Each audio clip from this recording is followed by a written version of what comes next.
Hey guys, as always, and like I say, it's me, Phoebe, and I'm bringing you a national park build today, and I try some new things, so stick with me, watch, and enjoy. Alright, so today we're not going directly into the build. I'm going to show you what I got for the town so far, the houses, the restaurants, and the hobby spot. That's pretty much it, and I was trying to figure out what to do, so I eventually chose National Park. And alright, so this build was unlike a lot of the other ones I used. I used a lot of cheats. I used the move object cheat, the off-grid cheat, the higher cheat. So this whole thing that you see me laying out was pretty much just to make sure that it worked. So that's what that whole tree and refrigerator bar thing was. This part is very tedious. I literally lined 3/4 of the outline with trees. Like I said, I used the move object cheat to allow things to layer over each other, pretty much. I also used the place off grid. You really have to do some of the things I was trying to do. There was another one I used, like the raise object cheat, where you make it higher. It was just some new stuff that I had to read up on, and I didn't think it was gonna work. I'm really happy with how it worked. You're gonna see me struggle here with the pond. I guess I kept clicking on the same dot I was already on, so it kept deleting. I was getting totally frustrated, but it only happens twice. So the pond, turns out, is literally my favorite part of this entire national park. Granted, no one really ever puts a national park in a suburban town.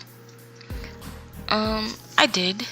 I made it like as outdoorsy, woodsy as possible, like as if we were like, because some suburban areas are placed near the woods, so you would find things like this in a few miles from your backyard. The Sims, sadly, they don't organize things like that, mostly because these trees are so annoying, like the fading and it's just difficult. Here I tried to build a kind of a little waterfall type thing. It took me a few tries, and I was trying to figure a few things out, but I eventually got to where I was trying to get to, and I think it worked out pretty darn well. I really seriously, I love it. Just absolutely positively love this pond. With the move on cheat, it's like move objects on, I believe, something like that. You can really work miracles. I'm tempted to try it in like a house build, but I know I tend to go overboard and all these new things, which is what I kind of did here, but it was like for the benefit of looking like it came out really nice. Like I had a little plants on top of the rocks and kind of see like little hatches of plants kind of growing. Yes, I did fix the diversity of color, because of course it almost looks real to me now. And being able to add the little lily things on top of the pool, and like there's like 2 secret kind of hidden turtles in there eventually, because the way, like, oh my god, it's just, if you look close enough you'll find it. That's what I'm actually doing right now, so it's not that impossible to see, but they are kind of hidden, which I wanted to keep them that way. I wanted them to be there, but not overly powerful. This part, you're gonna see me, I apologize for this, but you're gonna see me place a lot of things and take it back off quite a few times, because I was really trying to work out the system here. Like, I was trying to see what I was doing, how it was gonna go, and I only had a plan for like the lake, pond, whatever, and like I knew I wanted like 2 separate areas. I ended up going with one area for the grills, the mandatory grills and tables, because national parks, people seem to cook out there a lot.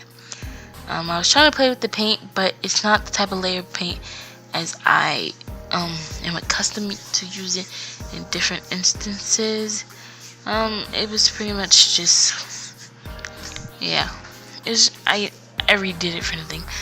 This part mostly comes off because I wanted the trees to hide this area, and you have like a little path you come through from the front all the way back to the lake, and then another little path to like the grill area. But the thing with the trees is it makes it really hard for gameplay, and it really looks just completely awkward from like a higher view. So I ended up rearranging some of those trees that you just saw. I do end up enjoying what I did with it 100% fabulously. But right now it just looked too clunky and weird for me. I know most people would have not gone with the evenly spaced, very closely spaced trees along the edges, but I really wanted this park to be kind of closed off. It would make like 1,000 times more sense if there was trees surrounding the lot as well. But unfortunately, I cannot do that. Like, they have some trees, and even the trees I'm using aren't even the trees that are most popular in this town, in the Newcrest. But like I said, I'm building my own Newcrest, and this is it. I'm still totally psyched about building a different Newcrest with my own creations. I'm thinking about getting rid of the I believe it's like the Shea Llama restaurant, the one that came with the dine out pack, and adding my own, because it's just supposed to be a city of personal creations.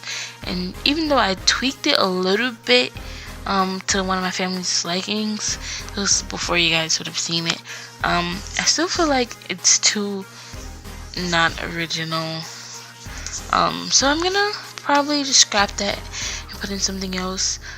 If I do know the restaurant, because I do have one restaurant already, and I want the city or town or whatever we are to have as much diversity as possible. I don't have a playground park, but I'm really contemplating whether or not I need one. I know it would be great to have one, take the kids to play, but the houses here are so like awesome. You kind of don't go out unless you want to be in nature. And I'm sure I said this in a different video, because that's truly what I believe. Here you see me outlining the paths to try to prevent the Sims from just like walking through, because you know they'll just walk through my hard work, and it kind of looks super cool.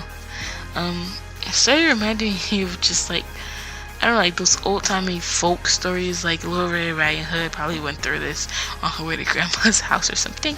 I don't know, but like the path with like the grass and distant trees on one side, tall grass on the other side, it just made me happy. This is pretty much it. Let me know what you guys thought about this. If you would have done something completely different, if you approve of some of the things I did. I know a lot of the stuff I do is completely wacky all the time, but again, it's just the Phoebe thing. The traits here are, as you will see, earthquakey because we are outside. I gave it the sunset, and I gave it the finding loose change because you find treasure in the forest. So enjoy, you guys. Have a good day.